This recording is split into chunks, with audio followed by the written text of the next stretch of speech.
Makinis. Mula ulo, mukhang talampakan. Hanggang talampakan. Tara na! At makipag-ututang dila kay Laika Barista!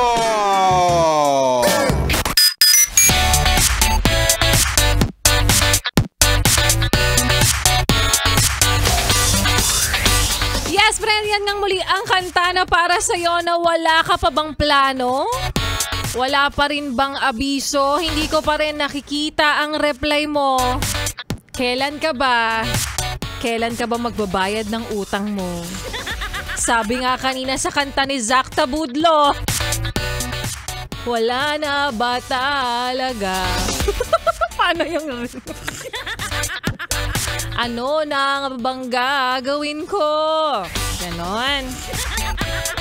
But anyways, young and fresh na si Laika Barista pa rin, yes, pre, na ang iyong kasama, kachismisan, kakwentuhan at kaututang dila rin hanggang sa mga oras po na ito at nakikinig ka pa rin patuloy dito pa rin sa iyong solid na paboritong kabanding, ang 101.1 Yes FM.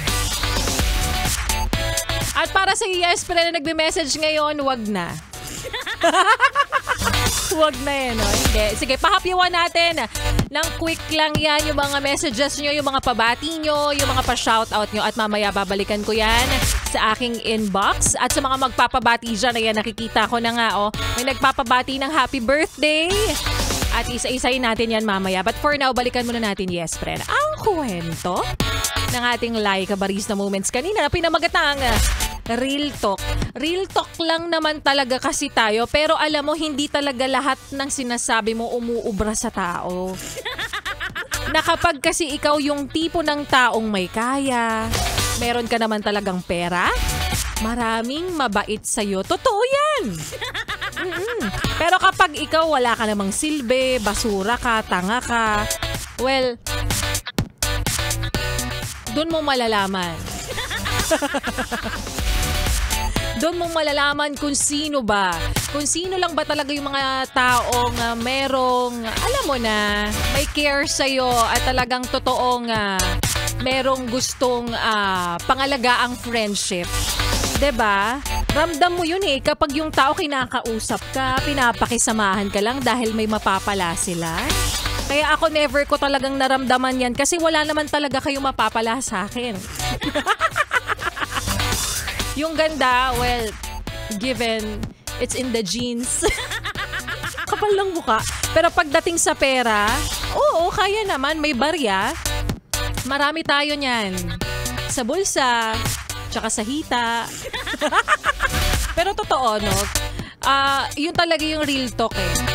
Napansin mo nung nag-aaral ka, dahil alam mong wala silang mapapala sa'yo, wala rin silang pakinabang sa'yo, at wala rin naman silang, kumbaga, dapat pakisamahan sa'yo. Tapos nung nakagraduate ka na, nagkatrabaho ka, tapos nakita nila ngayon yung estado ng buhay mo, unti-unting lalapit yung mga yan. Kahit wala naman talaga kayong pinagsamahan. Tapos nag-i-start ng conversation. Alam mo na eh, yung mga taong gagamitin ka lang talaga. Walang laman, pero, you know, baka pinagdaanan ko, charot. Kopya. Kopyang kopya. Ayan, isa-isay natin yung mga yes friend natin nag-message ngayon sa aking Facebook fan page na Laika Barista, LYKABARIS. Ang dami, oh! Ang dami mga manggagamit ngayong araw ng Friday. Siguro ang daming natatraffic. Una-una sa listahan, si Pao Rosales. Sabi niya rito, good afternoon po, Miss Laika Barista. Masayang Friday kahit umuulan. Nalulungkot ako kapag ganyan, alam mo, umuulan ganitong oras kasi medyo malapit na yun sa oras ng out ko eh. My Buela, sabi niya rito, always naka-tune in, yes friend, happy listening sa'yo. And si Brian Peter Makaraeg, sabi niya rito, maulan at malamig na hapon po Ate Laika from Malolos, Bulacan. Alam niyo ba na naka-Yes FM yung minibus na sinakyan ko kanina? Ang gaganda talaga ng playlist nyo. Well, small thing. Nakakatawa yung mga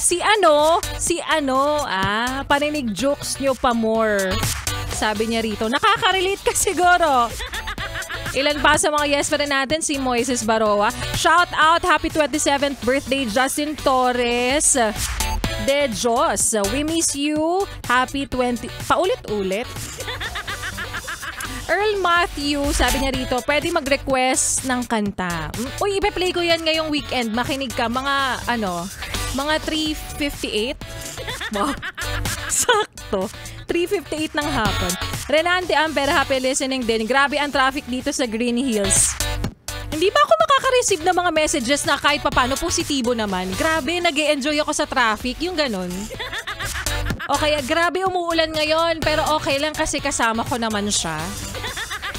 Alfred Marcelino, happy listening din sa iyo. And Marilu Domingo, Punong Bayan. Happy listening. Alright, yes friend, natapos na naman ng 3 oras na inyong nakasama si Laika Barista. At sa araw po ulit ng Sunday, magsama-sama tayo. Totoo. Totoo ang narinig mo. Isang araw lang ang day off ko. Hindi, ang ibig ko sabihin doon, yes friend, talagang ganun kami kasipag, ganun talaga kami ka-motivated na pasayahin kayo araw-araw. Alam mo kung pwede nga lang kahit araw ng Saturday, magpapasaya ako sa inyo. Well, ganun talaga. Kailangan nating magpahinga as per Dole. Joke lang. Kopya. Kopyang-kopya. O siya, exit ko na to. Baka mamaya iba yung umexit.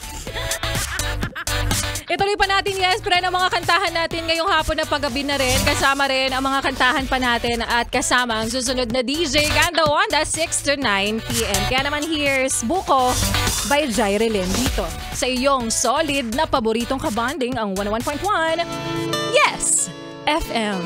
Enjoy the rest of your weekend, mga yes, friend.